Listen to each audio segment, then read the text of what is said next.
All right. Welcome back to another episode of Behind the Agency. This week, I have Nick Damoulakis with me from Orases. Thanks for coming on the show today. Happy to be here. Awesome. Well, we talked a little bit ahead of time, and you have kind of a fun backstory. Your dad actually came to the U.S. From a small island in Greece, and didn't have anything, and then ended up helping bring Apollo 13 home. What did growing up watching that sort of stuff teach you about building something from scratch? Oh, that's a great question. Well, I guess like any young boy or girl, you always look up to your parents and you always want to accomplish more than they have done and make them proud. I think everybody can relate to that, or I hope they can. So really growing up, how do you top something like that? That's, And by the way, I wasn't alive when this happened, so I didn't really find out until the movie Apollo 13 happened. So that's when things got real interesting. But yeah, so basically when he came to the U.S., he went to Rice and came up with the formula of how to spin something around the moon and bring it back to Earth with as little energy as possible. And that was also recently used, most recently with the Artemis flight just recently. So that was kind of cool. I think it really kind of inspired me in a way where anybody can really do anything if they really want it bad enough. And I think that's where a lot of my grit comes from seeing that, wanting to maybe build something bigger than that, which seems impossible, but just keep going at it. So it's one of those things where if someone did it, why can't I do something similar?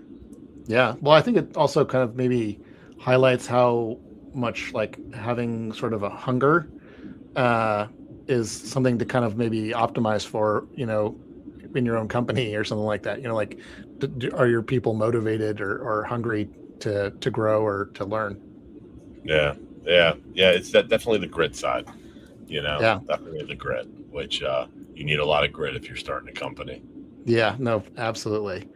Well, speaking of that, like you mentioned that you got your start a long time ago. You built some stuff for the online guitar community that kind of almost like accidentally landed you in starting your agency, right? Yeah, it was either that or jail, so it was one of those. Can you tell a little bit of that story?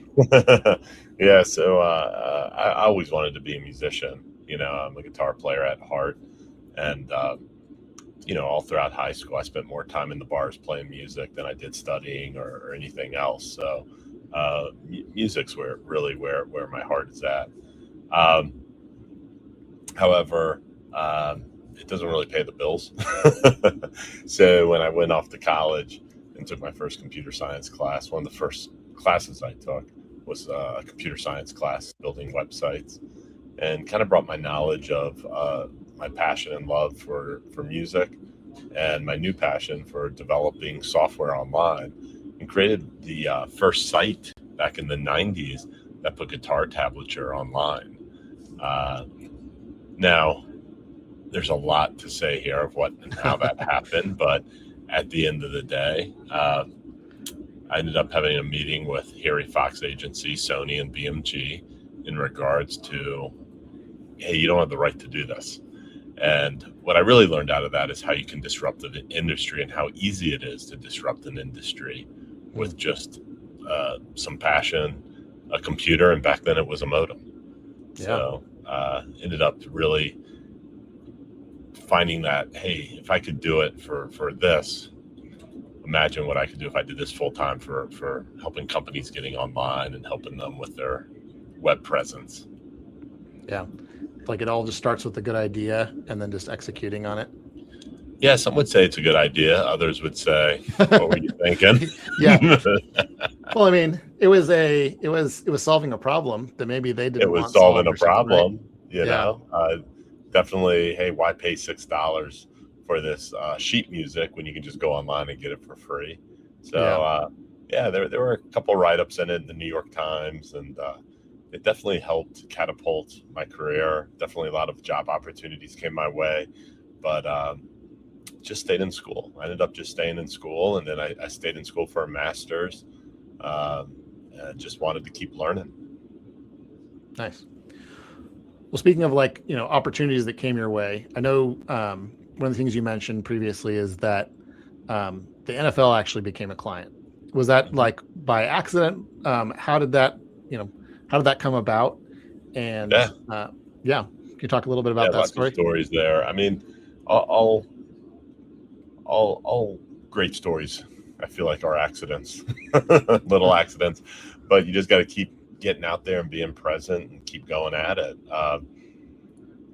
When the school that I got almost kicked out of, and then I went to another school for my master's, I went back to the other school to teach. And when I taught, I rented a house from these two guys that had a furniture store. And that's kind of where I lived and where I kind of started the company Orases with my then girlfriend, now wife, Amy. And one day the guys came up to me and they're like, "Hey, my brother-in-law, or my nephew has an agency for he designs things. He's a design agency." So talked to him. He said, "Hey, I went to a school with a guy in New York who is going in for a pitch with some company and they're looking for some tech help." And he put me in touch with that person. And then he put me in touch with the CEO of this startup company with two people. And I met him. Actually, it was the craziest story. I met him at the Ritz Carlton in DC. And we had absolutely no money. It's the first time I ever was in a Ritz Carlton in my life. And we were having lunch and he kind of interviewed me and he's like, "Okay, so you know some tech. I need some tech help. I want to start an agency. And in about 30 minutes, a friend of mine who works at the NFL is going to walk through those doors. And would you like to be my partner and pitch him on, some tech solutions?" And that's where it started. Wow. Yeah. Did you keep up with all that? Yeah, no. It's just like sometimes it seems like a friend of a friend of a friend who knew someone. Yeah. But I think it's a lot of it. It sounds like was people knowing what you were good at, right? And then word traveling from that. I think it's it's funny. Back then I thought I knew so much, building websites or building technology solutions on the web. And I was just so confident in myself when I talked back then and what we were capable of doing. And I guess that kind of rubbed off on others and they believed it and kind of took me along the journey on their projects. And now I feel like, 26 years later, I feel like I know less and less every day. But that grit and passion to keep learning and surrounding yourself with great people is what it's all about. Yeah, for sure. Well, I mean, I there's a quote, I forget exactly how it goes, but it's like something along the lines of, the people who have the most sort of accidental good things happen it's because they just work really hard, There's definitely working really hard. It's also just, getting out there, meeting people, building relationships with people and trying to help them, really that there's no expectations when you go out and meet someone and, can you help them? Can they help you? It's just being present in the moment, helping them out, seeing where that goes, and things just kind of snowball effect. Yeah, that's true. Kind of a good mindset to have of just how can I be helpful? And That's it. Yeah, that's so true. Well, you mentioned your wife, and she actually works in the company, right? She's helps run it. Yeah, absolutely. She keeps the place going, man. I'm just a sales guy and a visionary in some way. And when I'm out there and I make these deals, I come back and I'm like, "Hey, can you go execute this? Can you go do the legal for this? Can you make the math work so we can make money out of this?" So it works pretty well. It's a yin yang relationship, and I'm really good at what I do, and she's really good at what she does. We both can't do each other's job, and it works perfect that way. Nice, like a partnership, both personally and professionally. Yeah. So it works well. It has worked for 26 years. So definitely a unique relationship than most other people, but it's all we know. So it works for us. That's great. That's really great. Well, I mean, you've been an agency for 25 years. Can you talk a little bit about just like what what convictions maybe you have now about what has been behind growth? Advice that you might like give to your younger self if you were trying to, dodge any sort of mistakes that you maybe made along the way. Yeah, I think it's oh boy, I mean there's so much there. Um, I don't know if I knew what I knew today, if I would even start a company. I don't know. It's kind of nice just not knowing. And those were your happiest days when you're broke and you're looking for work, you're trying to build an agency up. It's just fun. Yeah. So I really enjoy those years. I miss those years. I invest in a lot of young entrepreneurs that are going through that right now. Just earlier this month, I have a person that wants to start a podcasting company. And I'm like, hey, you use this place. Let me get it ready for you. Let me buy some equipment. Let me get you going. And just, having someone there that can support them along the process and help them coach them along and building a successful company. I enjoy that. Yeah, that makes sense. It's more back to the helping thing. But you can't have expectations, man. Like when you start these things, you just do it and you just keep grinding and going. And, you just keep exceeding the next expectation every time. I mean, it's just one thing after another and you just keep going. No, that's fair. Well, you mentioned, the grit at the very beginning, that, helped send a man to the moon. Yeah. And how that's kind of maybe where you got some of the grit in your agency. Like, what are you aiming for? Like, is there sort of a big thing on the horizon that you want to be pushing towards, that's kind of giving you that sort of motivation to keep on pushing? I think, there's, as you have a company over getting close to 30 years, what motivates you at different stages of your life? You just got to find that and harness it and use that. For me, recently, just the power of AI with AI coming out. And the day that came out, I was like, man, this is awesome. I get to learn something new, right? I get to be part of one of the biggest technology changes in the world ever, right? Prior to that, when a pandemic came out, which sounds crazy and everybody's frightened and scared, I'm sitting there and I'm like, this is awesome. I get to lead a company through a pandemic. How many people get to do that? That's true. And just rising to that occasion and just getting through it with a team. I enjoy that. When 2008 happened, 9/11, the dot-com bust in 2000. Yeah. All those things, and things will keep happening. You either have it in you to grind it out and get through those things and find opportunities and build yourself up, build your company up throughout those opportunities, or you don't. Yeah. And you learn real quick.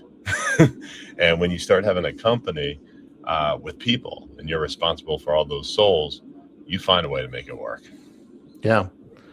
So it sounds like it's not just grit, but like maybe another side of that coin is like resiliency, because like grit is like to get it going, to start it in the first place. But resiliency, where it's like, oh, if you have some sort of setback, like, do you have that sort of resiliency to push back and keep on pushing even when things are hard? You mentioned, I think in our prior call, just around like kind of the importance of culture. That's kind of like a growth lever in your company. Can you talk a little bit more? I mean, it seems like it's coming through in a lot of the stuff that you're saying, but like if you were to kind of sum it up, kind of your thinking on that. Sum it up. I think in order for a company to have a great culture, the leaders need to really know who they are, what their values are, and they have to know themselves well. So there's a lot of self-reflection that has to happen before you go down the route of saying, hey, we're a company and we have a great culture. Because, you have to figure out who you are, what your values are, and what your non-negotiables are. And then that's infectious, and that becomes your culture. You're the leader. It's infectious. It builds that culture. Yeah. And once you can put words to it and you start leading through that by example, then you start really building out the right type of culture that's unique and no one else has. And every company has its own unique culture because they're all unique people and people are unique. That's what makes us awesome. Yeah. A great leader knows who they are. They know what's acceptable and what's not. And that's what builds that culture. Yeah, that makes a lot of sense. Well, we didn't discuss this ahead of time, but I am curious. It's something I've been talking with a lot of agency leaders about, and you brought it up a little bit earlier. Is just AI. How are you thinking about AI, and how it relates to your agency? Like, is it something you mentioned that it was you're kind of excited about it, but like if you were in a room with a bunch of agency founders talking about kind of your I don't know what you're anticipating with AI, what would that look like? It's a good question. I think when I am in the room or when AI did come out, most of the people I talk to are like, hey, you don't have a company anymore. AI is going to do everything you guys do, and it does it better, faster, and cheaper. And when you start a company and people say, hey, you're going to fail, it's never going to work, it's a bad idea, the competition's better, that stuff just fuels me up, and I think a lot of people just look at it wrong because they're scared and they don't understand it. So with any technology that comes out, leaders really have to take the time and understand it and really get to know it and what it can and can't do, and then find an opportunity in their organization of how they can use that technology to exceed client expectations.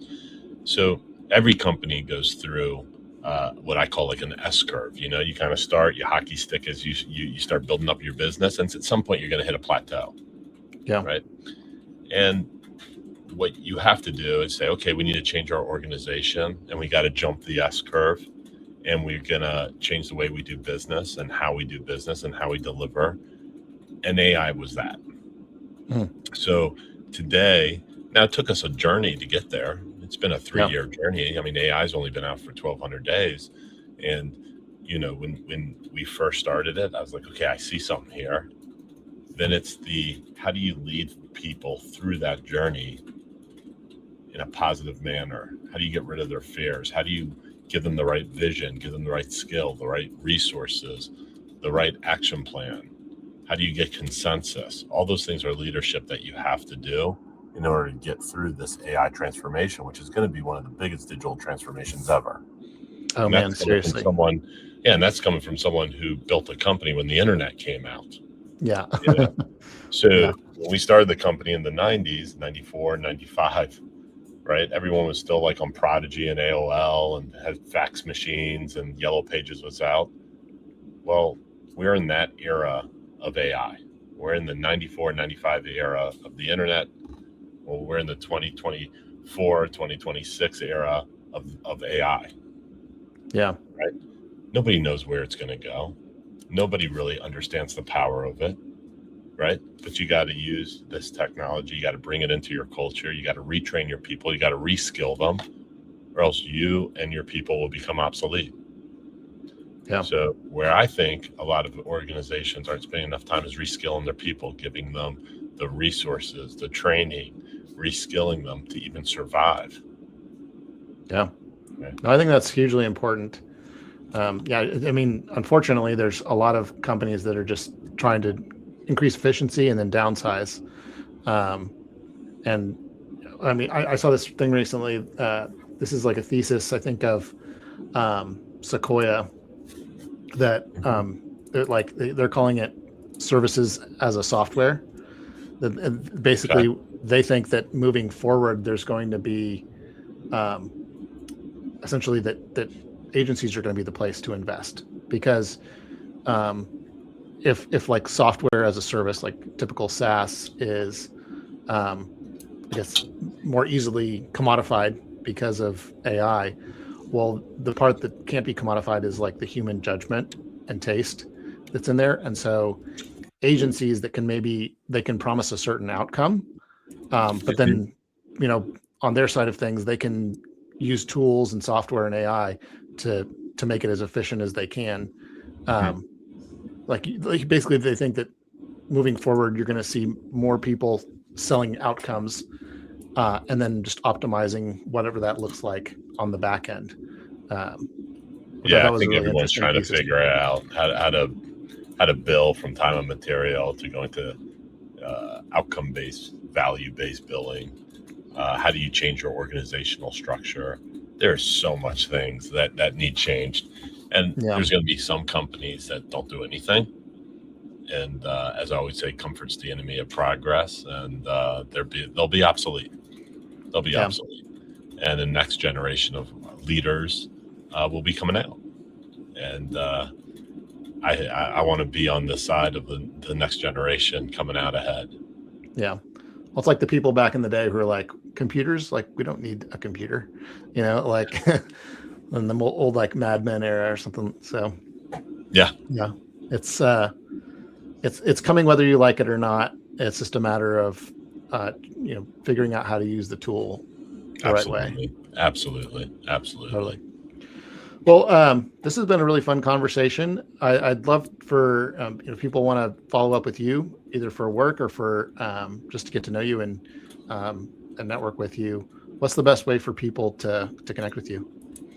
The best way, hands down, go to our website, read about us, learn about us at orases.com. That's ORASES.com. If you're interested in learning more about AI and how you can bring AI into your organization, just fill out one of the forms on the website. That's definitely the best way to get in touch with the right person or myself. Awesome. Well, thanks so much, Nick, for coming on the show. This has been a blast. And hopefully we all maybe approach life a little more grit after this. That's right. Thank you. Thank you.